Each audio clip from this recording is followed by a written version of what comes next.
From the News Channel 5 Network, this is Sportsline.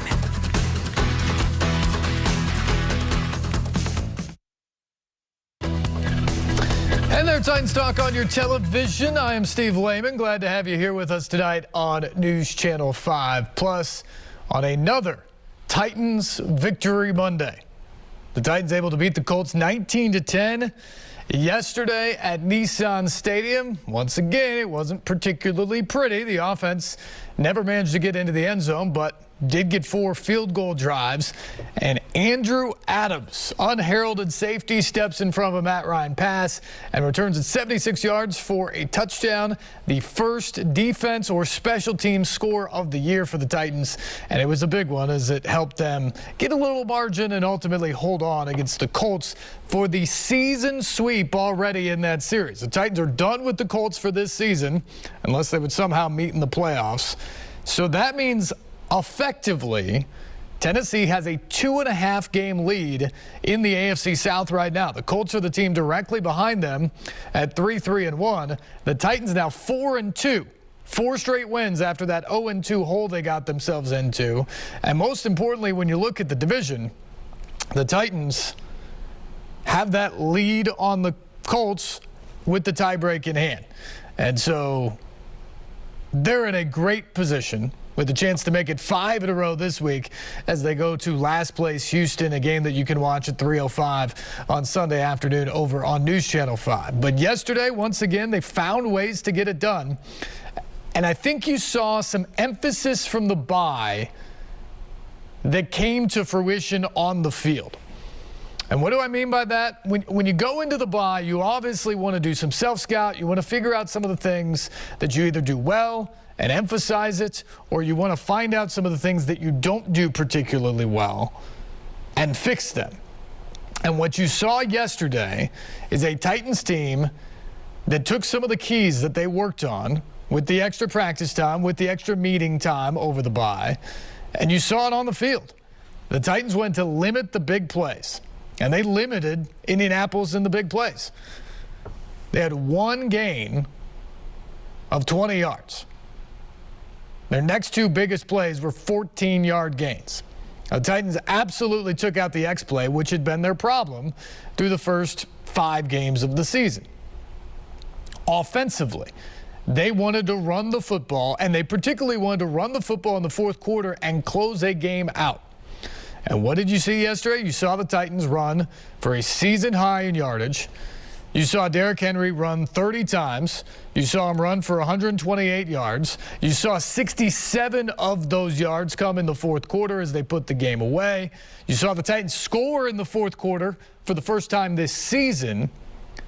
The emphasis was there. Was it good enough? No, they still got to get better. But you saw some of the things they've been working on come to fruition yesterday against the Colts. And the bottom line is this: the Titans now completely control this division, as has been the case for some time. And the Colts are looking for answers. And today the Colts announced that they're going to bench Matt Ryan, who suffered a shoulder sprain in the game yesterday, but also didn't play well with 2 interceptions. And they're going to go with Sam Ehlinger, 6th-round draft pick from 2021, who's going to step in and be the quarterback. And Frank Reich made it sound like today that it's for the rest of the season. They want to see what he can do as they try to figure things out. So the Colts are trying to adjust and make moves and find a way to make some noise here in the AFC South. The Titans, on the other hand, just keep finding ways to win. And that's 5 straight in this series, 6 of 7 overall, and of course 4 in a row this season to take control of the AFC South once again. And this AFC South is a mess, by the way. The Jaguars traded James Robinson tonight to the Jets, who need a running back after Breece Hall tore his ACL yesterday. So the Jags, who've lost 3-4 in a row now, sit at 2-5, lost their running back. It looked promising, and I think they are better. They're certainly not the train wreck that they were under Urban Meyer. But the Jaguars are not there yet. And the Texans obviously are not there from what we've seen so far with a 1-4-1 start. And so the Titans have a chance to potentially run away with this division if they can continue to just do what they do. Play great defense, run the football, win the turnover battle, which, by the way, they are 8 turnovers to the good during this 4-game winning streak. That comes on the heels of the disastrous Monday Night Football game where they turned it over 3 times in Buffalo. They have been a team that is taking care of the ball. They've been able to run the football, and they've done just enough. The defense has been great. They were good again yesterday, and the Titans sit here at 4-2 on top of the AFC South. Our phone lines are open tonight. 737-7767 is the number. And we begin tonight with Eric. Eric, what's going on? Thanks for calling. Hey, Steve, it's always a pleasure to talk to you. You know, from my observation from the game yesterday, first of all, I don't know if this was really serious or somebody was joking. I heard a report that Frank Wright was trending on Twitter, so I have no idea how serious what that was. And also, I'm kind of surprised that the Colts weren't looking for a punter yesterday after that poor performance by the punter they had yesterday. They would be searching the waiver wire for another punter. And another thing that really shocked me about yesterday's game was the fact that they did not run Jonathan Taylor more. He was very, very effective, and I was really, really surprised they did not stick with that because the way he was running early, it looked like he started running for over 100 yards because I was quite concerned, and I was surprised that they kind of went away from that. But I also give the Titans credit, especially the Andrew Adams play where he picks off that pass and runs it back for a touchdown. Also had 10 tackles. And the thing that surprised me that I just didn't understand, I found out he was with 2 other teams, I guess, with the practice squad. He's with the Giants, but he's with the Steelers. And the Steelers are not known for letting a player of that caliber get away from him that had that such an impact on the game. Because, and the reason, I guess, was Coach Mack, I heard the play-by-play on the game yesterday, he was saying, or his commentary, he was saying that the reason why he was in the lineup was because such a smart player, and he just apparently picked it up real quickly. And just to find that type of player of that caliber, especially after we had so many issues in the secondary and his play, just phenomenal play. And also the toughness of the Titans with Tannehill, Ben Jones, and Jeffrey Simmons all going down with ankle injuries, and the fact that they were able to get up and just continually play, which was just inspiring. I just was so pleased with that. And also what a play by Austin Hooper yesterday, making that spectacular catch after it looked like he may or may not have had it. And also, you know your day is going great when you win that challenge that Frank Reich had. And then, of course, he loses that challenge, and Mike Vrabel wins his challenge on that fumble later. It's not pretty, but, hey, it's what the Titans do. It may be ugly wins. You know, you want the offense to get better, but you'll take what you can get. But the one thing, of course, you hate to do that, but of course, kind of the play, and everybody's on top down again for calling that whatever that was thing with Malik Willis, they fumbled the ball. It's just, you don't like seeing that trying to trick play, especially when you're up like that, where you almost like to let the Colts back in the game. Yeah, absolutely, Eric. Thank you, and a lot of good stuff in there. Number one, on the play call, I thought that it was the wrong time for it. Not so much the play itself. It was clearly a package they had worked on. They'd set it up earlier points in the game.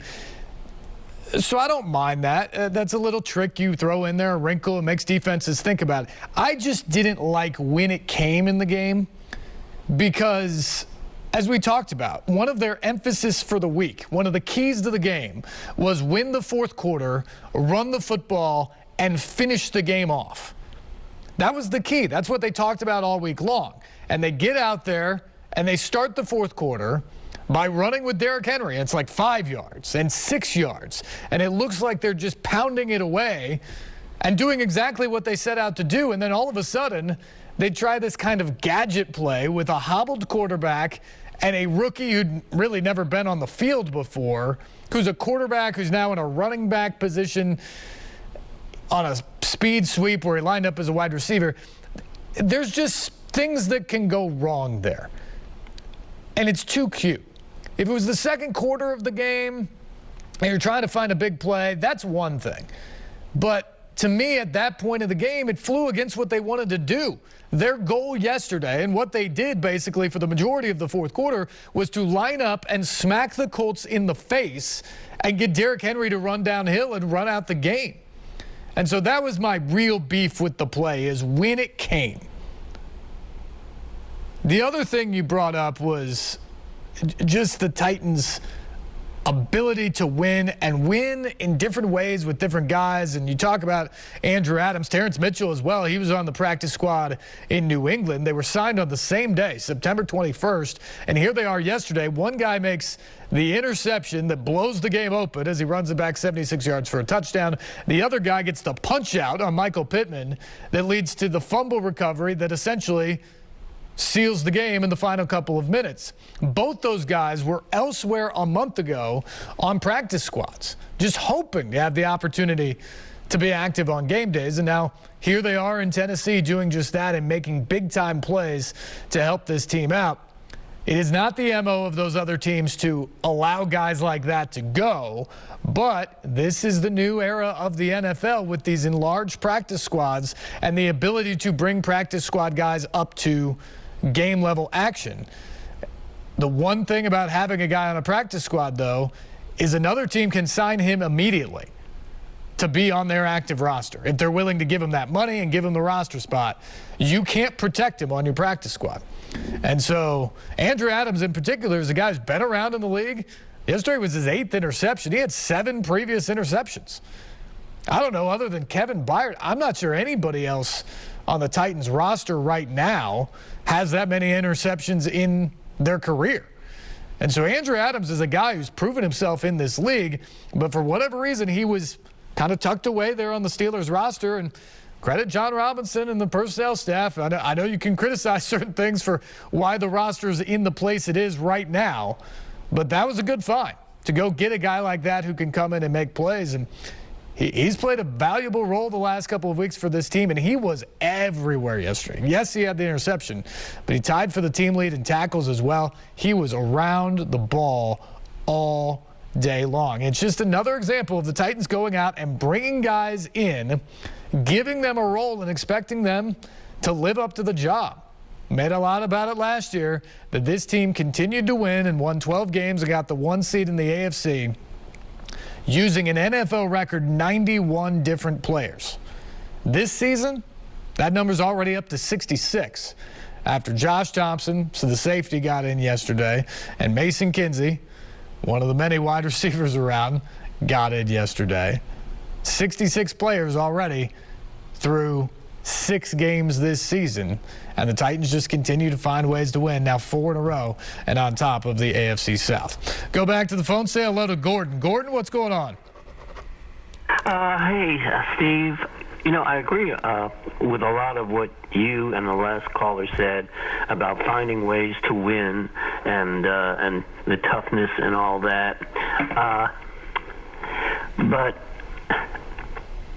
it's really concerning to see an offense not score a touchdown the entire game and only score 3 points in the fourth quarter in 6 games. I hope I am wrong about this, but at some point, if that's what you're relying on, some team is going to find a way to beat you. And it could even be a team like the Texans or the Jaguars, because you're so vulnerable. You're one mistake away from losing any of these games. I love the catch by Austin Hooper, and I love the interception.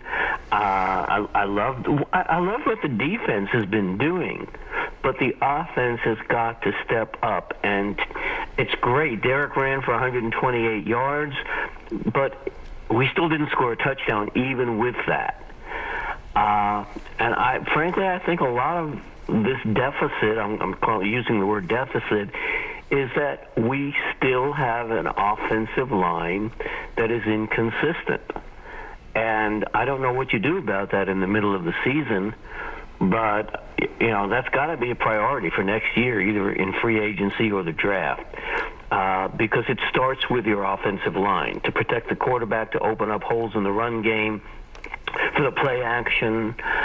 And, you know, a win is a win. I'll take it. And I think we're probably going to win the division. But last year we were one and done in the playoffs. And unless we get better, we're going to be one and done again this year. So I don't know what can be done, but something has to be done with the offensive line. And I hope we get Traylon Burks back. I think that he'll boost the team somewhat. But it still, to me, goes back to the offensive line. We want to score touchdowns.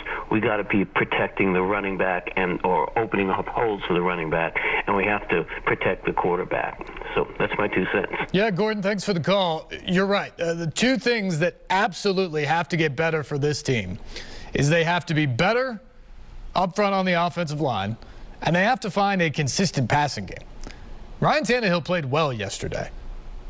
He finished the game with 132 yards passing. That's not going to win a lot in this league. And I know this is a run-focused team, and I know they ran for 130 yards. You get some balance there, right? But you've got to have more of a passing attack. And the Titans have, in the last couple of years, had more. A.J. Brown's not walking through that door anymore, though. And this offensive line isn't as good as it was the last couple of years. And so, yes, that'll be a priority. They'd love to try and fix it this season. I don't know if that's possible. They can just hope that they get a little bit better. It's got to be a priority for next year. The problem, if you're a Titans fan, is the offensive line has been a priority. It is such a focus of Mike Vrabel to win in the trenches and be better up front, and the personnel just hasn't been there for him. They had a good offensive line, but it was largely a group of continuity over several seasons. And now those guys are getting a bit older, and they let Roger Saffold go and avoid paying him the big payday. They have Taylor Lewan on expiring contract. Now he's hurt and probably done. So that's your left side of the line out there. Ben Jones is still gutsy as ever in the middle and playing great football for this team. He played hurt yesterday and was very effective. But how long can that keep going? And then you've got the right side of the line. Nate Davis is out hurt right now. You finally have Dylan Radins playing okay, I guess, over there. And you've got a rookie at right tackle. This is an offensive line that is going to get a complete makeover at some point, and that's a concern as well, because I don't know if you trust at the moment the evaluation that the Titans are doing in terms of bringing linemen in. But the offensive line has to get better right now for this season to give them the chance to really flourish offensively, give Tannehill the chance to find whoever is going to get open to make a play in the passing game. It was encouraging yesterday to see what Austin Hooper did. That can be an outlet within this offense. It can be a huge part of what they want to do on play action. But ultimately, this is a team that is not going to score 30 or 35 points a game. The margin for error is slim, and the point is well taken. That they could lose in Houston this weekend. They could lose to Jacksonville later in this season. They're going to have to show up every week and battle. The good news is that is what Mike Vrabel does. That is what he preaches in the locker room, so I expect them to do just that. But ultimately, as we've said many times on this program, and I know Jonathan Hutton has said it many times on Sunday night with us, this season, and Ryan Tannehill, and to maybe a lesser extent Mike Vrabel and John Robinson, everybody over there in that building, will be judged by what they do in January. The Titans have gone one and done in the playoffs each of the last 2 years as division champions. Last year as the #1 seed. And I think both of those teams were better than the one we're watching right now. So it's hard to imagine that this team is set up to make a deep run. But that's how they're going to be judged, because it is no longer good enough to just make the playoffs around here. Now, flip side of that is in 2019, when the Titans were the last team in.